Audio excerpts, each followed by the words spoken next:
Let's take a look at the standings heading into round 4 of the Candidates 2026. Two players sharing the lead, Javokhir Sindarov and Fabiano Caruana. And it just so turns out that in round 4 they faced each other.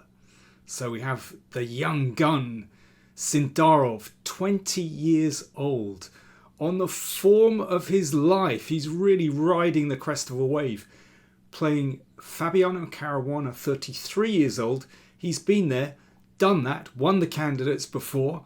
So this is a fascinating struggle and, well, it really lived up to expectations. This was a great battle. Let's dive in and take a look and see what happened. Sindarov, playing white, opens with d4. d5 from Caruana. Queen's Gambit declines? No. Caruana takes on c4, so Queen's Gambit accepted. And white aims to recapture that pawn with the bishop, which he does.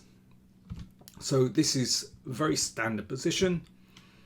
Queen e2, maybe looking to play e4, maybe looking to play rook d1.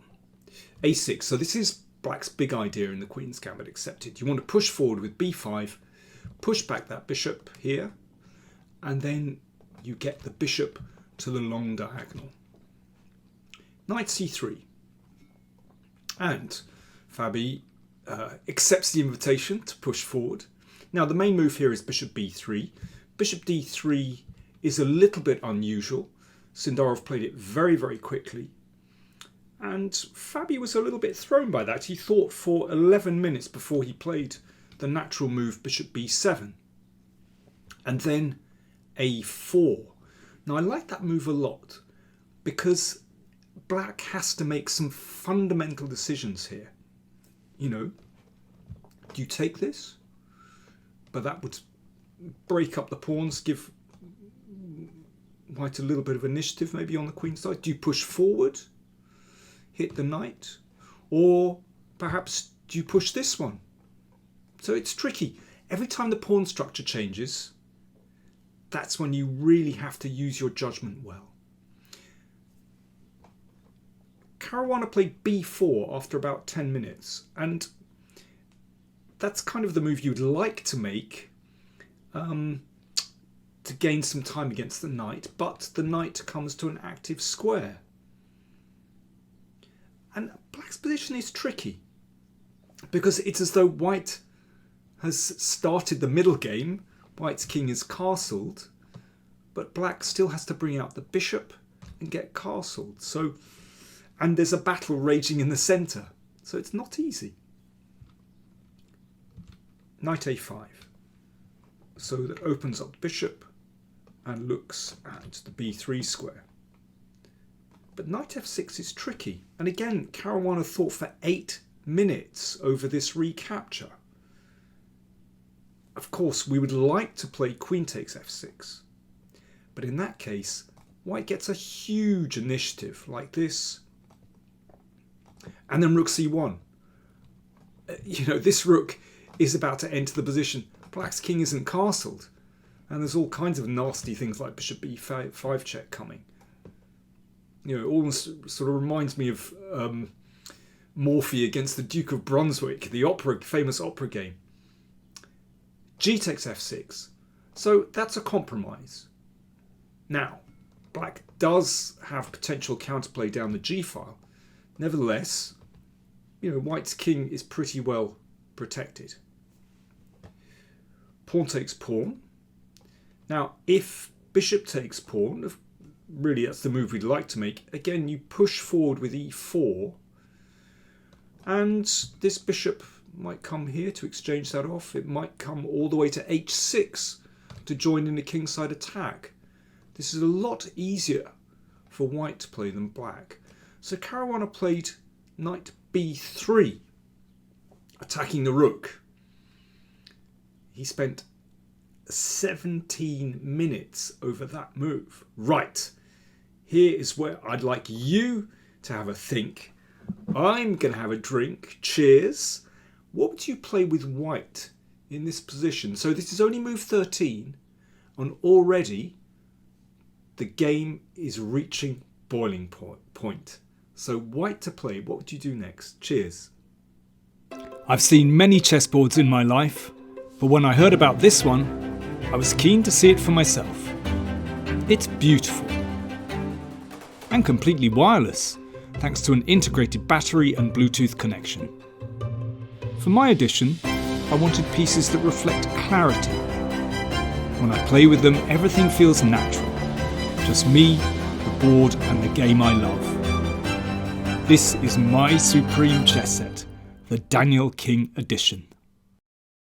If you play the standard sort of automatic move in moving the rook, let's say rook b1, then knight takes c5, and the knight hits the bishop, and that's a little bit uncomfortable. Black has gained time. The knight has returned to a very good square. But Sindarov spent precisely 1 minute and 10 seconds over his next move. Clearly he was still in preparation. c6. It's an excellent move. Now, knight takes rook, pawn takes bishop, and that pawn is just too strong. So it has to be taken. And this follow-up is crucial. Now we're going to see why that bishop was lured to the c6 square. Knight d4. So again, taking that rook would be fatal. Knight takes bishop. The knight comes back. I mean, this knight is stranded. The king is in terrible trouble. This is just excellent for white. So after knight d4, Caruana had to exchange off the knight. And then pawn takes. Black's problem is the king.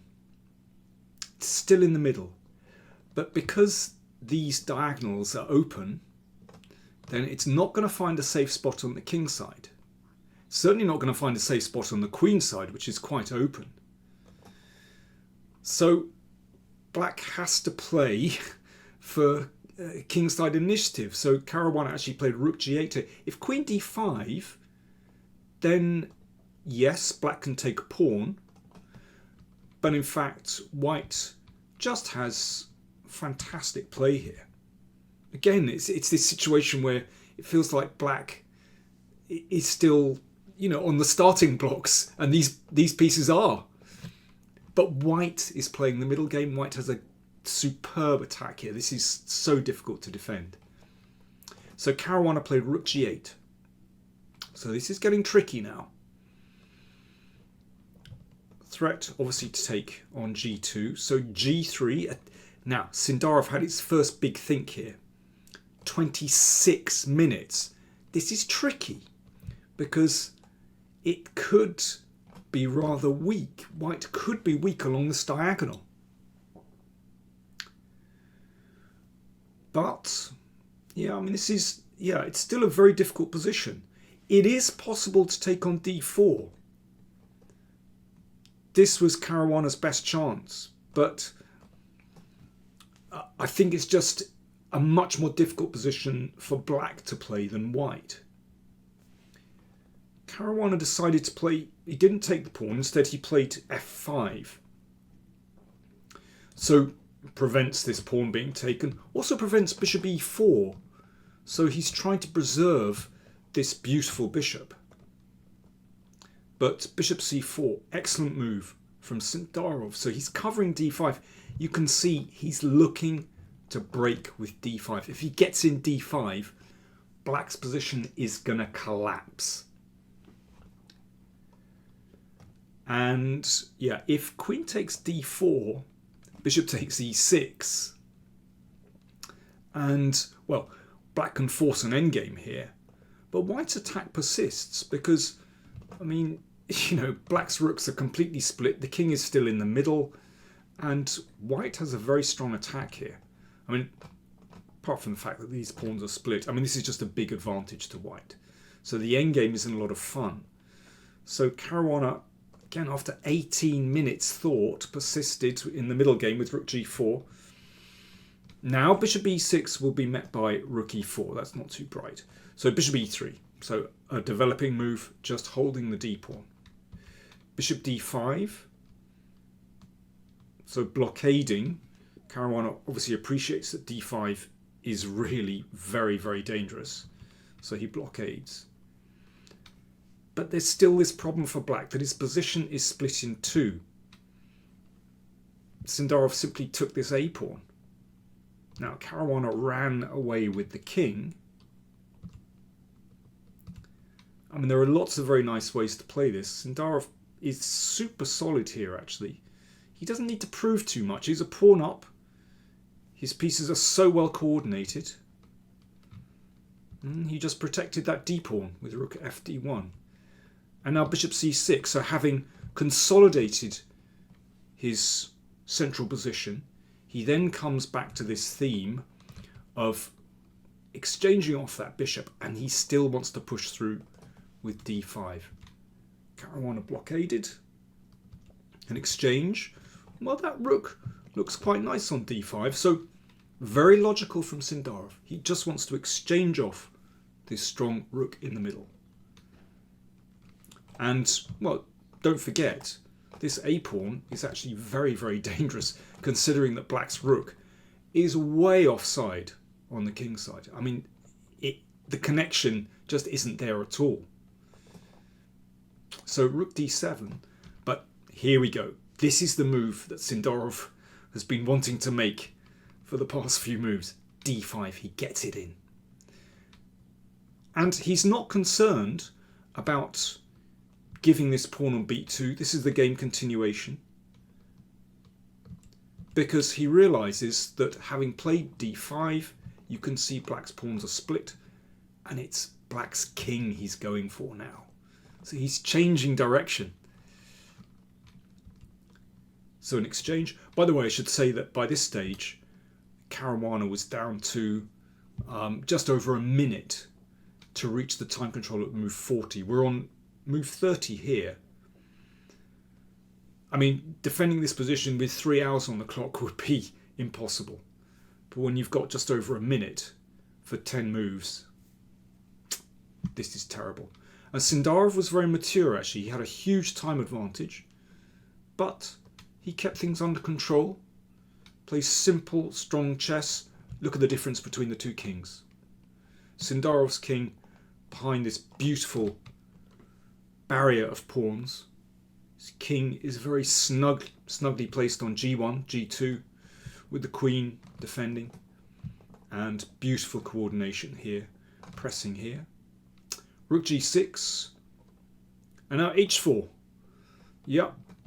He's using another piece to get into the attack. If that pawn reaches h6, it's game over, and there's nothing really that Caruana can do here. Queen g4. Bishop d4. Check. I mean, if that's exchanged off, then, well, the rook can swing across. And this is absolutely terrible. f6 played. Rook c5. And that was the final move of the game. Caruana resigned. This is move 36. I mean, Caruana was losing on time. He's lost on position. He resigned. I mean, there really is nothing for black in this position. So let's just take you through a possible scenario. Well, first of all, with rook c5, white threatens rook c8, winning the queen. If the rook goes back, well, we can take here, and that's checkmate. That's pretty nice. If the rook blocks, well, for example, you could play h6, threatening a mate, and, well, you could put the queen in the way, but rook takes rook, white is a rook up. I mean, there are many ways to win. So black is utterly lost, and resigning was a good option for Caruana in this position. Wow, what a game from Javokhir Sindarov. Really impressive. Great opening preparation, and once he got the advantage, he played very maturely. Didn't rush it. He did all the right things, played with power, played with energy, played with precision. A brilliant game. So Javokhir Sindarov leads the candidates after 4 rounds by a clear point. Now, I'm recording this actually in the middle of the round. It's not yet over. But when I left it, Anish Giri had a clear advantage against Yesipenko. So, well, I'll catch up with events later, but I had to get this recording done as quickly as possible because it was such an impressive game.